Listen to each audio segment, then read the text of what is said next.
After these things, the word of the Lord came to Avram in a vision, saying, Do not be afraid.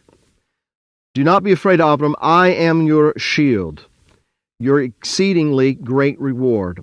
But Avram said, Lord God, what will you give me, seeing I go childless, and the heir of my house is Eliezer of Damascus? In other words, you've made all these promises to me, but what good are they if I don't have a child to pass them on? You know, my heir, it looks like it's going to be, is this man who is from Damascus. So it says, look, you have given me no offspring. Indeed, one born in my house is my heir. And behold, the word of the Lord came to him, saying, This one shall not be your heir, but one who will come from your own body shall be your heir. And then he brought him outside and said, Look now toward heaven and count the stars, if you are able to number them. And he said to him, So shall your descendants be. And so if that's the place up there on the top of that mountain, he went out there somewhere in that area and he looked up into the heavens. And, you know, I can just imagine being out here in the middle of nowhere on top of that mountain with no lights, and you look up and you'd be able to count the stars. So perhaps it took place somewhere in this very area. But what's so important about that? It says in verse 6, And he believed the Lord, and he accounted it to him for righteousness. And so we understand, I hope, the significance of that statement. Because he believed him. Not just because he heard him and he says, oh yeah, okay, I believe you. But no, his actions, his deeds, his lifestyle was an example and manifest the fact that he believed him. He didn't just pay some kind of mental assent to that. It was part of who he was. And it goes on and he says, I am the Lord who brought you from Ur of the Chaldeans to give you this land to inherit it. And he said, Lord God, how shall I know that I will inherit it? And so he said to him, Bring me a 3-year-old heifer, a 3-year-old female goat, a ram, a turtle dove, and a young pigeon. And then he brought all these to him and cut them in two down the middle and placed each piece opposite the other. But of course he did not cut the birds in half. And when the vultures came down on the carcasses, Avram drove them away. So he brings the components that is going to make this covenant, or which is going to ratify this covenant. And so as he's preparing this, the vultures come down, of course, to eat the carcasses. But you remember the parable of the sower? The sower goes out and he's sowing seed, and some of the seed falls by the wayside. And the seed that falls by the wayside, what happens? Birds come down to take it up. And what does Yeshua tell us that those birds represent? The adversary. As soon as the seed is sown, and the seed is the word, and the word is speaking to Avram. And as soon as the word is sown, what does the adversary do? He comes to swoop down. He wants to take the word.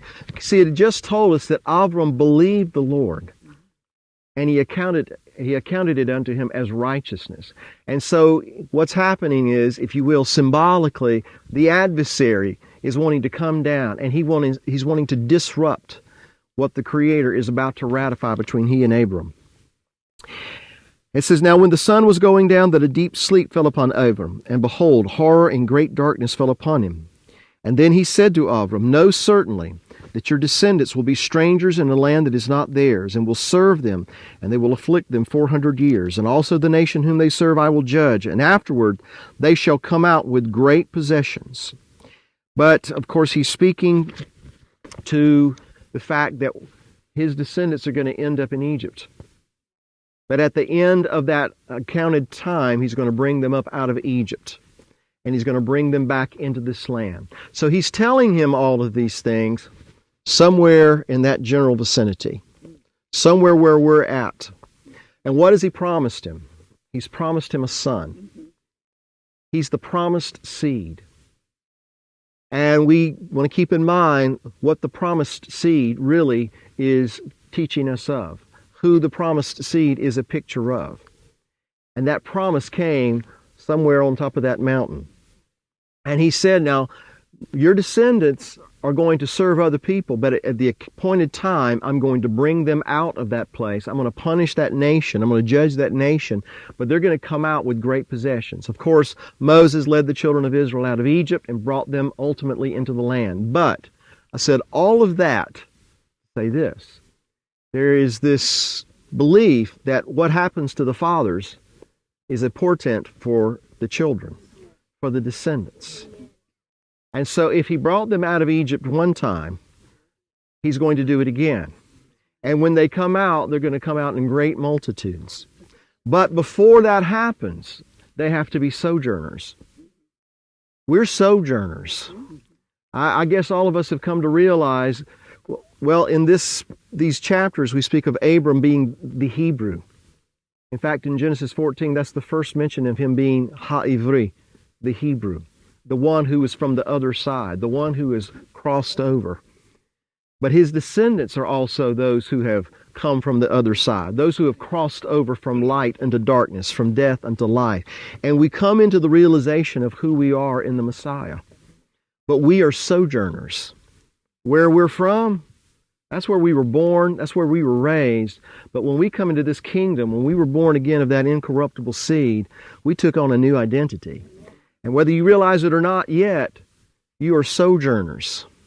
But we have a promise that just like his descendants before us, he's going to bring us one day. He's going to bring us out of all these nations, and he's going to bring us back into the land that he has sworn to Abraham and to his descendants. But before that happens, there's going to be a time of great dread and great darkness. And that's what happened to Abram somewhere in this area. But one last thing that I wanted to point out that has a relationship to that aspect of it, the darkness. And that is these 4 kings that he pursued. Did you notice the last one? His name is Tidal, and he is the king of nations, it says in this translation. But does anybody have the translation that says that he was the king of Goyim?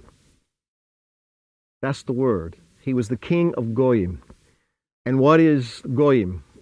The nations. Because you see, before that great day, all nations are going to be gathered against Jerusalem, right?